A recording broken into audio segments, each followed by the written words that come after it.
Pengertian difusi. Difusi adalah proses perpindahan zat dari daerah yang berkonsentrasi tinggi ke daerah berkonsentrasi rendah tanpa perlu energi bahan. Ini adalah fenomena alami yang terjadi dalam cairan atau gas ketika partikel-partikel bergerak secara acak. Pengertian osmosis. Osmosis adalah jenis difusi khusus yang terjadi ketika molekul air bergerak melalui membran semi-permeabel dari daerah konsentrasi solut yang berbeda. Osmosis terjadi untuk mencapai keseimbangan konsentrasi air di kedua sisi membran. Oke guys, kita langsung ke langkah-langkah pembuatan osmosisnya. Pertama, labu siam dipotong sebesar 3 cm. Lalu dicelupkan ke dalam air garam, air dingin, air biasa, dan air panas. Lalu ditunggu selama 15 menit. Setelah 15 menit kemudian, labu siam yang direndam dengan air garam menjadi 3 cm, air yang direndam dengan air dingin menjadi 5 cm, yang direndam dengan air biasa menjadi 4 cm, yang direndam dengan air panas menjadi 4,5 cm. Jika kita merendam labu siam dalam air garam, itu dapat mengakibatkan penyerapan air oleh labu siam dan perubahan rasa. Air garam biasanya akan mempengaruhi rasa sayuran dengan memberikan rasa gurih yang lebih kuat.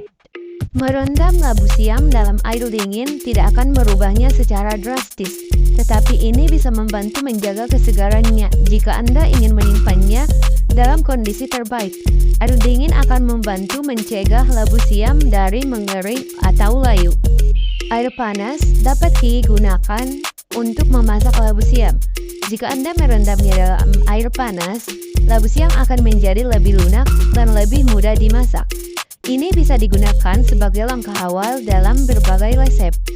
Jika kita merendam labu siam dalam air biasa, tidak akan banyak perubahan yang terjadi. Air biasa akan membantu menjaga kelembapan sayur, tetapi tidak akan mengubah rasa atau teksturnya secara signifikan.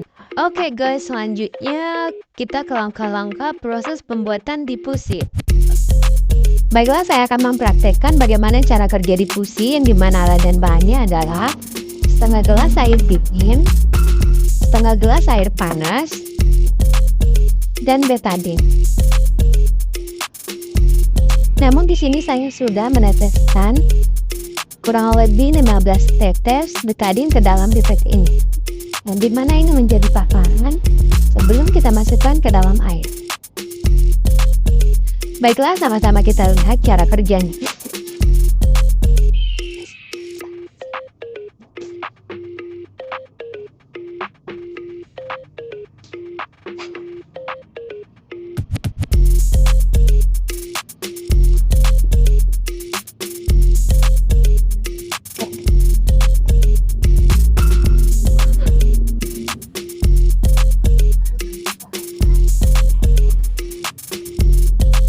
Dimana di sini bisa kita lihat ketika betadin jatuh ke dalam air panas, ia lebih mudah jatuh ke permukaan dibandingkan dengan air dingin.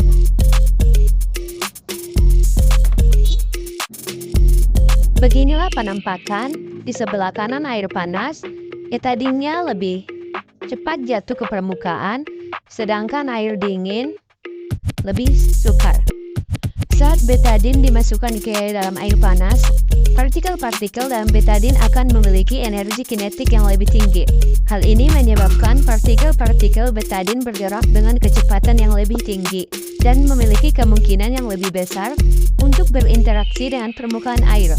Selain itu, suhu panas juga dapat meningkatkan kecepatan reaksi kimia antara betadin dan air, sehingga betadin lebih cepat terlarut dan mencapai permukaan air. Di sisi lain, saat betadin dimasukkan ke dalam air dingin, partikel-partikel dalam betadin memiliki energi kinetik yang lebih rendah.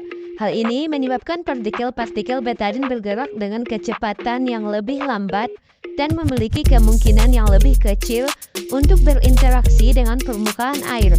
Selain itu, suhu dingin juga dapat mengurangi kecepatan reaksi kimia antara betadin dan air, sehingga betadin lebih lambat terlarut dan mencapai permukaan air. Oke, terima kasih guys telah menonton video praktikum kami. Semoga bermanfaat. Happy watching guys! Bye-bye!